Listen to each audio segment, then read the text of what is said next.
unimpeachable offense, and we cannot allow that. We cannot stay here and Nigerians will be, the assembly will be taken for granted. The moment when senators called for the impeachment of President Muhammadu Buhari. There are serious consequences for violation of our constitution. Now, we are between agreeing to performing a function that the president has done on behalf of this country, which is quite objective, but at the same time, a violation which, of course, is our constitution that we have all sworn to uphold.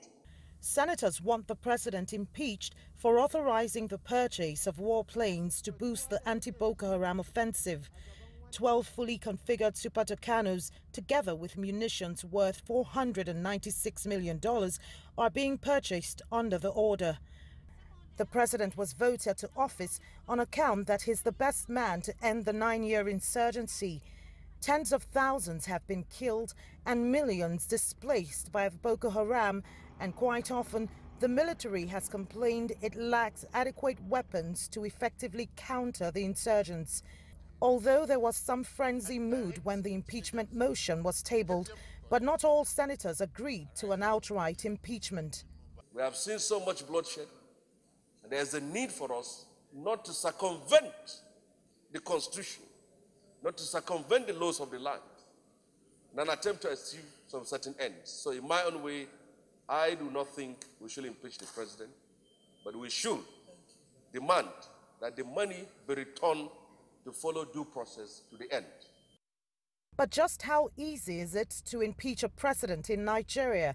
The process is very elaborate and rigorous.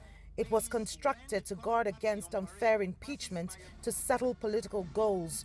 Lawyer and former member of parliament, Eseme Eyibo, thinks the impeachment motion will not go far. By Section 82 of the 1999 Constitution as amended, the president has the powers to authorize the withdrawal from the Consolidated Revenue Fund of the Federation amount which may not or which must not be more than the same amount in the preceding year as approved by the National Assembly.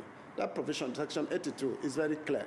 So I've not seen anything the president has actually done to call for the issue of the impeachment. The executive, led by President Buhari, has been having frosty relationships with lawmakers, and the impeachment proceeding is seen as a new chapter added to the long list of disputes with the Senate. But motions like this are able to make it to the floor of Parliament because Section 143 of the Constitution, which provides for impeachment of the president, is quite vague on impeachable offences. It does not clearly spell them out, thus exposing it to political machinations. Kelechi, Emekalam, CGTN, Abuja, Nigeria.